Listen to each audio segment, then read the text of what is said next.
পরিবেশ রক্ষা, মানবিক মূল্যবোধের বিকাশ ও একটি সুন্দর শান্তিপূর্ণ পৃথিবী গড়ার লক্ষ্যে দ্য গ্লোবাল গ্রিনফোর্সের উদ্যোগে সম্প্রতি অনুষ্ঠিত হল ৭ম রাজ্য সম্মেলন।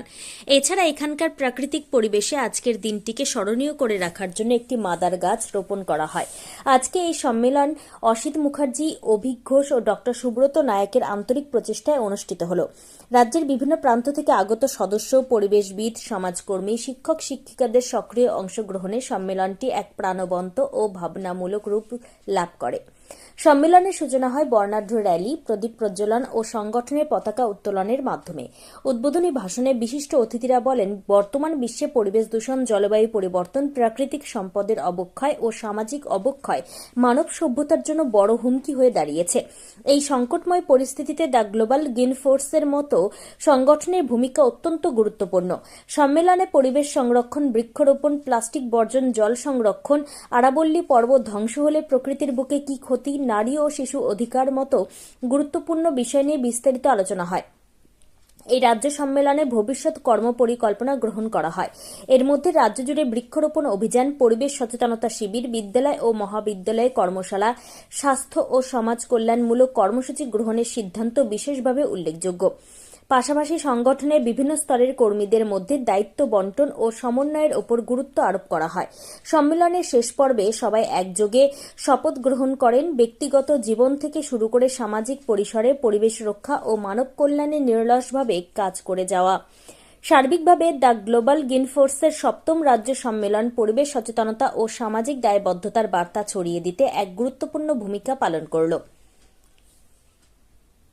গোঘাট, হুগলি থেকে সুব্রত নায়কের report, crime press, Bengal news. প্রত্যেককে নমস্কার। আজ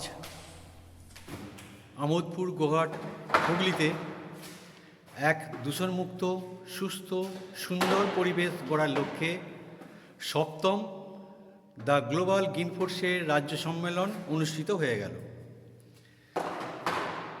সকালে বর্ণাঢ্য শোভাযাত্রার মাধ্যমে আজকে এই সম্মেলনের শুভ সূচনা হয়েছে এবং এখানে আগত বিভিন্ন আমাদের যে রাজ্যের যে জেলাগুলি আছে সেখান থেকে সব প্রতিনিধিরা এসেছেন এবং সকালে একটি মাদার গাছ রোপণ করা হয়েছে।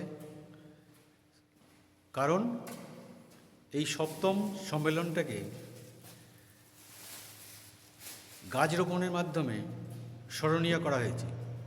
এছাড়া আজ ১২ই জানুয়ারি স্বামী বিবেকানন্দের প্রতিকৃতিতে মাল্যদান এবং এই সম্মেলনে বিভিন্ন প্রতিনিধিরা এসেছেন, তাদের বক্তব্য তুলে ধরেছেন। এই সুন্দর পৃথিবী গড়ে তোলার লক্ষ্যে কিভাবে এই পৃথিবীকে সুন্দর করে গড়ে তোলা যায় সেই নিয়ে আজকে আলোচনা, এবং আলোচনা শেষে এই দ্য গ্লোবাল গ্রিনফোর্সের বিভিন্ন কমিটি সেই নিয়েও এখানে গঠিত হয়েছে। পরবর্তী ক্ষেত্রে মানে আগামী দিনে কিভাবে এই গ্লোবাল গ্রিনফোর্সকে আগিয়ে নিয়ে যাওয়া যায় সেই নিয়েও এখানে আলোচনা অনুষ্ঠিত হয়েছে এবং এখানে আমরা কোনো ক্ষেত্রে কোনো জায়গাতে কিছু মানুষ একজোট হয়ে কাজ করতে ব্যর্থ হচ্ছি।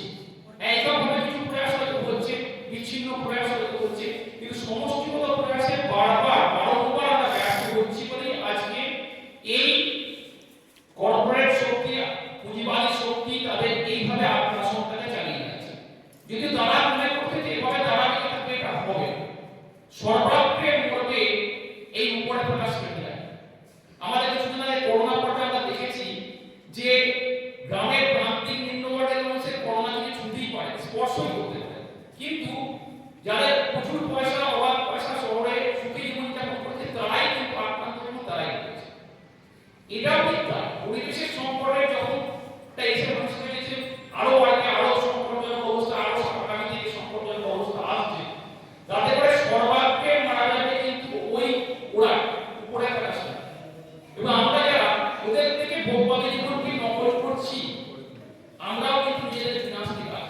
গ্রাউন্ডে আসতে হবে, মাটিতে নামতে হবে।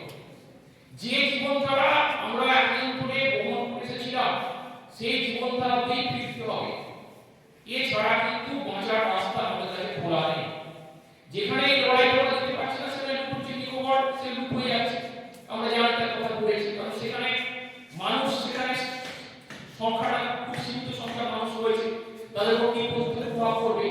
কিন্তু আমরা এখানকার মানুষরা মৌসুমী জলবায়ুর উপর কি প্রভাব পড়বে সে অত গভীর কথা বলতে পারবো না, আমরা জায়গায় সেখানে কথা বলতে পারছি। তাহলে একটা জায়গা কিন্তু এখানে দাঁড়াচ্ছে যে আমাদের সমস্ত ক্ষেত্রে এই বার্তাটাকে পৌঁছে দেওয়ার খুব দরকার। এবং আমরা ব্যর্থ হচ্ছি মূলগত জায়গাতে, হয়তো কাজ অনেকেই করছে, পরিবেশ নিয়ে ভাবনা চিন্তা ভাবনা কাজ করছে, কিন্তু আমরা নবীন প্রজন্মকে ছুঁতে পারছি না, শিশুদের ছুঁতে পারছি না, বা এখন যারা যুবক তাদের ছুঁতে পারছি না। ধর্মকর্মের চাইতে ফুটবল খেলা, অর্থাৎ গীতা পাঠের চাইতে ফুটবল খেলা অনেক ভালো।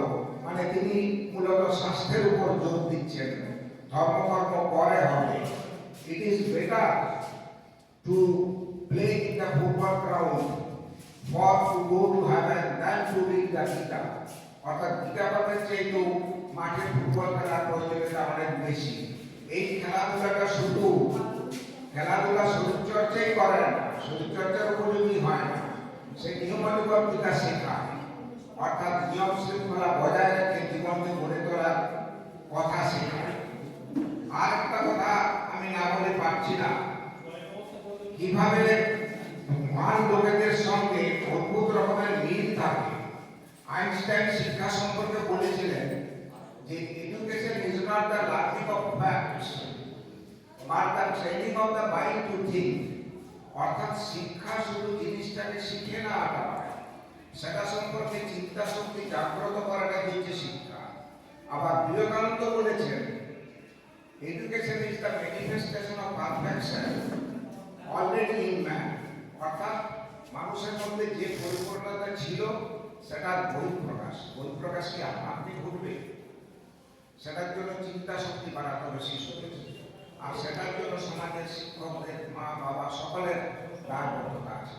অর্থাৎ আমি বলতে চাইছি বৈজ্ঞানিক চিন্তাধারা বিবেকানন্দের মধ্যে কতটা ব্যাপকভাবে বর্তমান ছিল তার একটা জ্বলন্ত প্রমাণ হচ্ছে এই দুটো উক্তি, আইনস্টাইনের উক্তি এবং বিবেকানন্দের উক্তি দুটো প্রায় সমপর্যায়ে। সেজন্য বলতেই পারি যে ওয়াইজ ম্যান ঠিক খেলায় সমস্ত বিজ্ঞান বিজ্ঞ লোকেদের ভাবনা চিন্তা একই রকম হয়। এইটুকু বলে ছোট্ট বক্তৃতা আমার শেষ করলাম। ধন্যবাদ সকলকে। চালমানি পূজা গোল্ড, মিনিকেট রত্না স্বর্ণ 1010 আর দুধের স্বরের বিশুদ্ধতা। একবার খেলেই বুঝবেন আসল স্বাদ। MS তারা শঙ্করী অ্যাগ্রো প্রোডাক্ট, বিশ্বাস আর গুণমানের নাম। যোগাযোগ করুন 7011192179 এ। আমাদের ঠিকানা বাজে কুমারপুর, মাধবদেহি, পূর্ব বর্ধমান 713427। পূজা গোল্ড, প্রতিদিনের পাতে সোনার স্বাদ।